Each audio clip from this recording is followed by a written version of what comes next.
What's up, New York Muscle Radio listeners? It's your co-host, Big Pete Kacharian, and I'm glad you're all listening. Put down that tilapia and asparagus. Learn how to get bigger, stronger, and leaner eating what you want. Pick up a copy of Cracking the Flexible Dieting Code exclusively at NewYorkMuscleRadio.com. But for now, let's get to the show. Here's your New York Muscle Radio fitness tip with Anthony Bevilacqua and Pete Kacharian.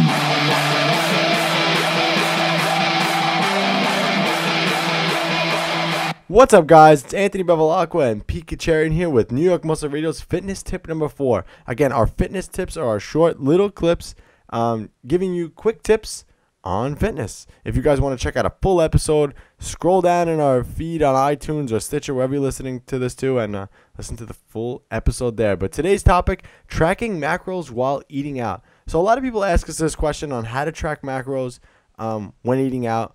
And it's relatively easy. I think people overcomplicate this. I mean, one of the things you have to realize is when you want to track your macros while eating out, you have to understand what your goals are. If you're dieting for contest, you have to be very, very specific while eating out. So you might need to bring a scale with you, or you might not even be allowed to eat out. So you're going to have to automatically look at that too. If you're deep into contest prep and you're really, really close to the show, you might not be able to eat out. That's one. Two, if you're doing a general cut, you can be a little more flexible with your macros, and you're definitely not going to have to bring the scale with you. If you're bulking, you could totally eyeball this whole meal. So you got to understand, keep your goals in mind while tracking macros while out.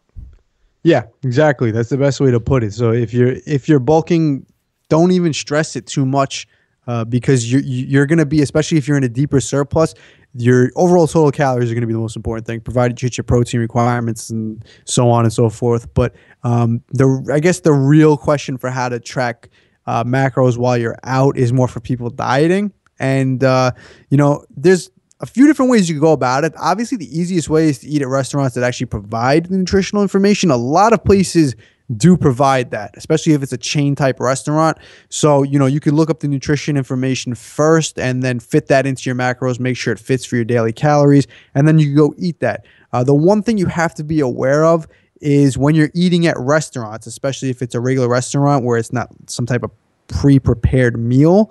If you go to like a Subway sandwiches or something like that, you're pretty much getting the same thing every time.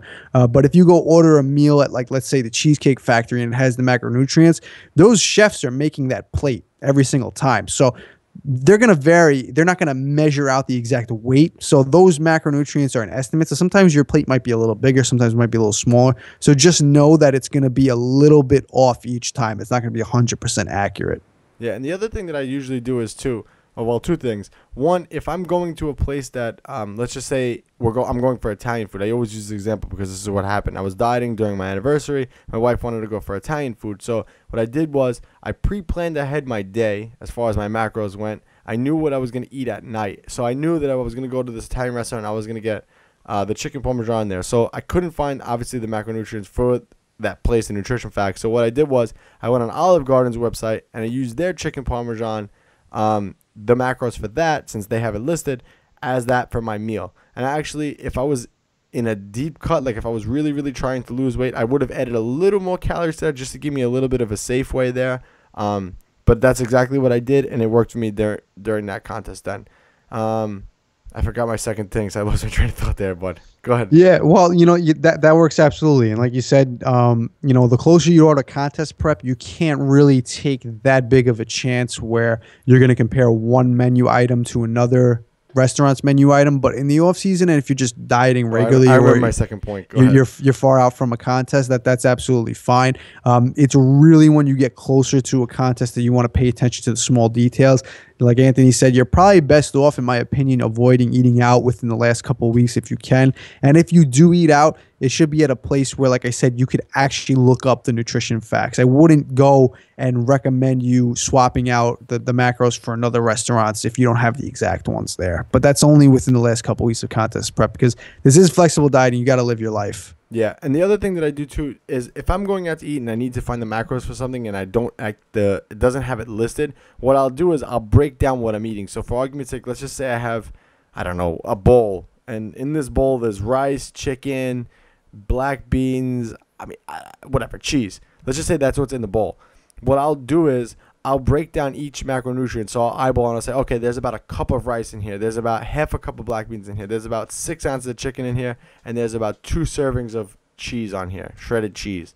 And then I'll just put those into MyFitnessPal separately. And that's what helps me, you know, be a little more accurate as is, because I'm never going to be able to find that exact bowl. So for example, if you go to and get a sandwich somewhere, you're better off just putting the sandwich in different multiple items. So, you know, you have your bread, your cheese, you know, your meat, whatever, and whatever topping you have on it. So that's an easy way to do that. Yeah, that's usually how I do that. That's a great example, and that's how I pretty much do everything if I don't have the macros listed. Like if I go to a deli and I order a sandwich, like you said, you know, and the thing you want to do when you do that too is whether it's at something like a deli and you're getting a sandwich, or if you're at a restaurant and you're picking a meal off the menu that doesn't have the nutrient facts listed, you want to pick the one that's the most simple, because then you can track down what is most likely in it. You know, if you get this meal platter that has 20 different things, you don't know what's in it. So you're going to have to account for butter, oils, cheeses, all this stuff. But if you get something, like I said, if I go to a deli and I order a sandwich, I tell them, just give me grilled chicken, give me lettuce, tomato, and bread. You know, so I can say, okay, there's about 6 ounces of chicken, there's about this amount of bread, and, you know, whatever. I don't have to worry about the 1,000 different things on there, because that's when it becomes complicated. So when you're at a restaurant, pick the most simplest thing on the item.